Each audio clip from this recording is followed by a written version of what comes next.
I'm 29 years old, and what happened in my first home still gives me chills. After graduation, I lived with my parents until I finally bought my own place, a small, modest house that was perfect for someone starting out alone. It wasn't fancy, just a simple one-story home about the size of a trailer. But in today's economy, it was all I could afford. Living by myself took some getting used to, but gradually I settled into my new routine. I made friends at work who would visit occasionally, and slowly the house began to feel like home. Then something strange started happening. One afternoon while gaming, I got hungry and went to check the fridge. More than half of yesterday's pizza was gone, though I distinctly remembered eating only one slice. At first, I blamed myself. Maybe I'd eaten more than I thought. But when food kept disappearing at an alarming rate, my suspicions grew. I remembered some old spy cameras disguised as phone chargers from my school days, tucked away in storage. Given all the stories I'd heard about squatters hiding in people's homes for months, I decided to set them up in the kitchen. It was winter, after all, the perfect time for someone to seek shelter. A few days later, a coworker mentioned his mother's house had been burglarized. That reminded me about my cameras, and he helped me download an app to view the footage remotely. What I saw that night made my blood run cold. The timestamp showed 2 a.m. The large cabinet above my sink slowly opened, and a thin woman, around 50 years old, emerged. Without hesitation, she opened my refrigerator, grabbed the milk carton, and began drinking directly from it. Then she devoured my leftover food for 10 minutes before climbing back into the cabinet and disappearing. My hands shook as I called the police immediately. I couldn't bring myself to check that cabinet alone. When officers arrived and opened it, there she was, crouched inside, screaming frantically when discovered. She fought with the police, repeatedly shrieking that she was my mother and had every right to be there. Obviously, this was nonsense, but her delusion was disturbing. I pressed charges, despite some people thinking I was heartless. The fear was so overwhelming that I asked my real mother to stay with me for several days. Now I have cameras throughout the house and even got a dog, despite my allergies. The security is worth the discomfort, because I've learned you never know who might be living in your walls. Don't forget to like and subscribe if you dare to hear more chilling stories. I'm 19 years old, and last summer brought the strangest experience of my life. My mother, younger sister, and I had just moved into a new house in the suburbs. Mom was working full-time at her new job, so my 15-year-old sister and I handled most of the moving and unpacking. One July evening, my friend Emily dropped me off after a concert, a belated birthday gift. With Mom at work and my sister at a friend's house, I was home alone. I flopped onto my bed and texted Emily to thank her for the amazing night, then started scrolling through Instagram. Suddenly, a musical melody began playing somewhere in my room. It wasn't scary, just unexpected. The instrumental version of Silent Night. The sound was definitely coming from my closet. When I opened the door and reached behind my clothes, my fingers found something unusual. A shiny, egg-shaped ornament playing the Christmas tune. I'd never seen it before in my life. We don't even celebrate Christmas. The most unsettling part was that it came from a jacket I'd recently bought, meaning that it had been hidden there from the start. After a minute, the music stopped automatically, leaving me bewildered. I video called my sister to show her the ornament, but she'd never seen it either. When I tried calling Mom, she didn't answer, still at work. Online research revealed it was a musical ornament that plays when opened, but I found no similar incidents reported by others. When Mom returned home an hour later, I rushed to show her the mysterious egg. Her expression turned strange, a look I'd never seen before. Now we were both genuinely frightened. None of us had placed it there, the doors were always locked when we left, and our safe neighborhood made break-ins seem unlikely, though not impossible. We called the police, who thoroughly examined the ornament for cameras or other devices before taking it for investigation. Nothing conclusive came from their tests. 2 weeks later, while I was at my friend's dorm, Mom called in a panic, asking why I'd left the attic door open. I was stunned. I'd never been up there. When questioned, my sister also denied opening it. From that day forward, Mom established a strict rule. No one was to enter the attic. I'm still unsure if there was any connection between the strange ornament and the mysteriously opened attic door, but that experience left such a mark on our family that we still can't breathe easily, knowing that even the safest places can harbor the most unknown secrets. Don't forget to like and subscribe if you dare to hear more chilling stories. This absolutely terrifying incident occurred just a few months ago, and even to this very day, I have no idea whether that dangerous person still lives somewhere in my neighborhood or if he has moved away completely. What I do know for certain is that the events of that particular night shook our entire family to its very core and left us feeling vulnerable and afraid in our own home, which should have been our safest sanctuary. I have been living peacefully in my small village for almost 2 years now, and during that time I had grown quite comfortable with the quiet, rural lifestyle that this place offered. Our house is situated right next to the home of an elderly woman who appears to live there with at least one of her sons. My family and I are not particularly sociable people by nature, and we prefer to keep to ourselves most of the time. We generally limit our interactions with neighbors to simple, polite greetings like salam and basic well wishes when we occasionally encounter them. This particular elderly woman has been a resident of this village for many, many years, according to what other neighbors have told us. From all outward appearances, she seems like a very simple, ordinary, and harmless old lady who minds her own business and doesn't cause any trouble for anyone in the community. I have never even had a proper extended conversation with her during all the time we've been neighbors. On the rare occasions when our paths have crossed, I have tried to be friendly and welcoming, even attempting to smile at her once or twice, but she has never smiled back or shown any interest in friendly, neighborly interaction. My parents, however, have had slightly more interaction with her than I have. They have spoken with her on a few brief occasions, and I remember that they even offered her a ride home from the city center once when they happened to encounter her there. Based on these limited interactions, our family had always assumed and believed that she was simply a typical, ordinary elderly lady who posed no threat or concern to anyone in the neighborhood.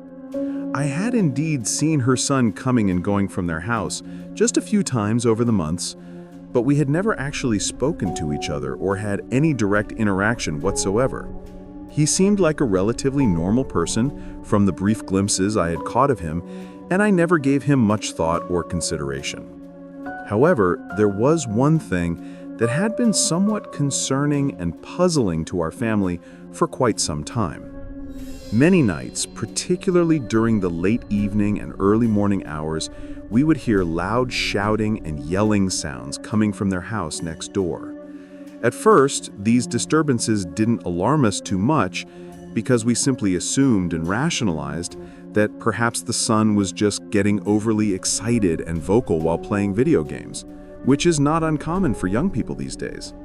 We thought that maybe he was the type of person who gets very animated and loud when he's gaming, especially during intense or frustrating moments. We had no way of knowing at the time that these sounds of anger and aggression were actually warning signs of something much more serious and dangerous.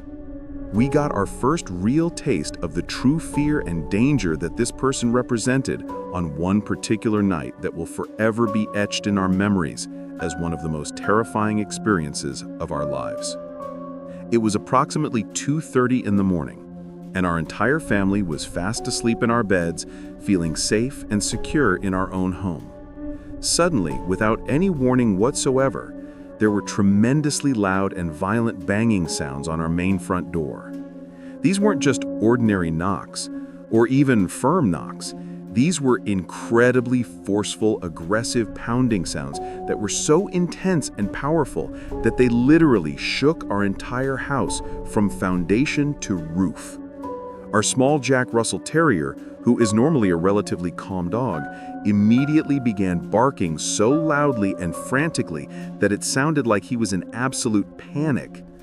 The sound of the banging was so violent and aggressive that it genuinely sounded like someone was attempting to break down our door and force their way inside our home. My heart immediately jumped into my mouth with terror, and I could feel my pulse racing with fear and adrenaline. My father was at home at that time, thankfully, and he was the one who had to deal with this frightening situation. Despite his own fear and concern about what might be happening, he courageously approached the door and opened it to see who was creating such a violent disturbance at such a late hour. Standing on our doorstep was a man who appeared to be in a highly agitated and possibly unstable state of mind.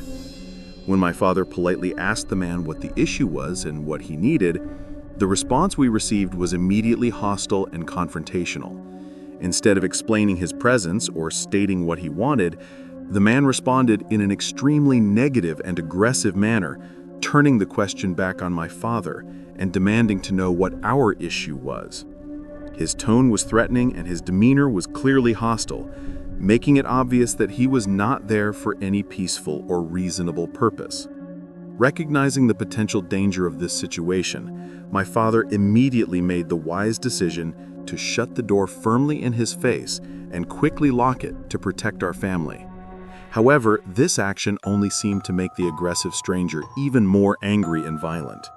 He immediately began banging on our door again with even more force and intensity than before, creating such a terrifying racket that we were all genuinely afraid he might actually succeed in breaking down our door and gaining entry to our home.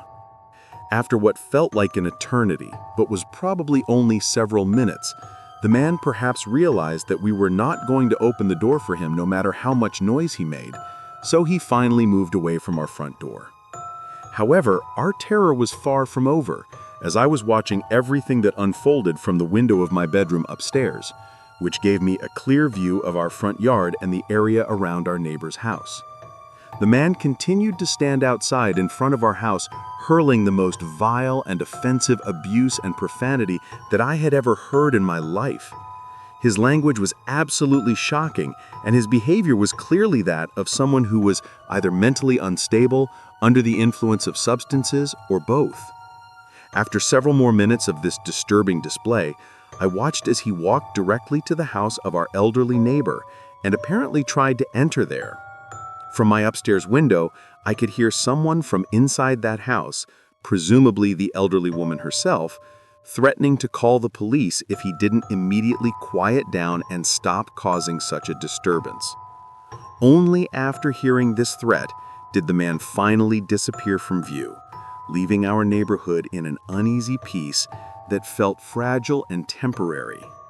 Needless to say, none of us in our family got any sleep whatsoever for the remainder of that night. Our village had always been such a peaceful, quiet, and safe place where such violent and disturbing incidents simply never occurred. We had never experienced anything even remotely similar to this frightening encounter, and it left all of us feeling shaken, vulnerable, and anxious about what might happen next.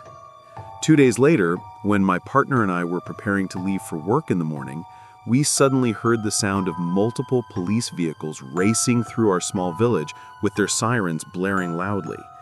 This was an extremely unusual occurrence in our quiet community, and I immediately had a strange and ominous feeling in my heart that this emergency response might somehow be connected to the terrifying incident we had experienced just 2 days earlier.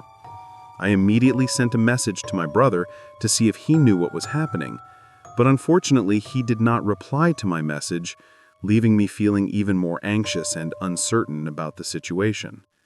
Later that same day, my father was able to provide us with information that confirmed my worst suspicions and fears about what had transpired. The man who had violently attacked our house and terrorized our family was indeed the son of our elderly neighbor.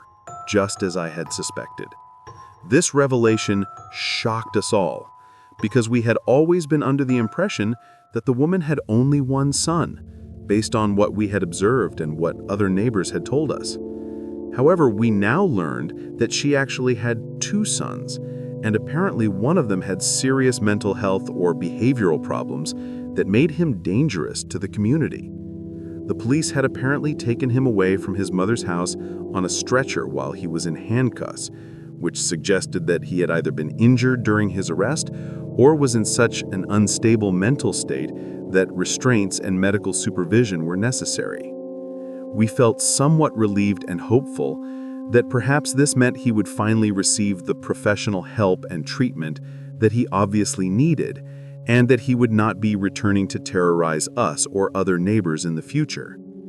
However, our relief was extremely short-lived because, to our complete shock and dismay, he was back in his mother's house just 2 days later, as if nothing had ever happened. This rapid return made us realize that whatever intervention had taken place was clearly insufficient to address the serious problems this person presented to our community's safety and well-being. At that very moment, I wasted absolutely no time in ordering a Ring doorbell system for our home, recognizing that we needed to have some kind of security monitoring in place to protect ourselves and document any future incidents that might occur. Several weeks later, my mother had a conversation with another neighbor, during which she recounted our terrifying experience with the violent son. What she learned during this conversation was even more disturbing and concerning than what we had already experienced. The neighbor informed my mother that this particular son had always been a problem and had been causing similar incidents of violence and harassment for years. Even more shocking was the revelation that the woman who had previously lived in our house before we moved in had also been subjected to the exact same type of harassment and threats that we had experienced. Don't forget to like and subscribe if you dare to hear more chilling stories. I'm a 31-year-old woman living in a newly purchased bungalow in a small Norwegian village. The house, built in the 1930s, is a perfect single-story home with the added benefit of no bothersome neighbors nearby. During a friend's visit over lunch, she casually asked if I'd ever seen my house's attic. I was surprised. I didn't know there was one. When I asked how she knew, she explained that the roof structure looked large enough to contain one, which was unusual for houses in this area. My friend was insistent about exploring, and though I wasn't particularly excited, I agreed. After 20 minutes of searching, we found the attic access door. When we pulled the rope, the entire door crashed down with a thunderous bang, sending dust clouds throughout the garage. Clearly, this attic had been sealed for many years. My friend shined her phone's flashlight into the opening and said I needed to see what was up there. Her voice held amazement rather than fear.